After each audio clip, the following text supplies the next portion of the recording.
朋友，等下阿三哥嚟講隻故仔嚇，介紹下俄羅斯同烏克蘭嘅關係。本來一兩年喺年紀，也係兄弟，也係叫乜蘇聯嘅例子喎。本來相處到好好嘅，但係有日，有落睇舌頭隻牛黃條太爛仔啦，係想加入牛黃條嘅黨派啊！阿哥好多擺都同家老太講：喂，老太，你隻牛黃條啊！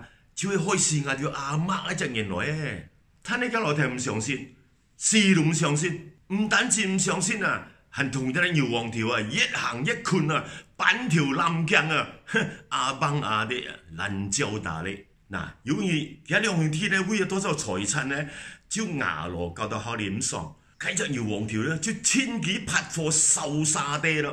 兩兄弟嘅感情咧，就本嘅破壞佢，還夾換來咧去對付一個。阿牛黃條啊，還蹲喺度炸藥嘴嘅樓梯屋卡，還加起炮台啊，對準一個屋卡。結果見夠嘅樓梯，喂，樓梯唔得樣做啊你！睇你嘅樓梯當咗二病風，菜兒都啱啊！最後一個潤無可潤，出嚟交順嘅樓梯啦，一重裝就係樣打起來啦。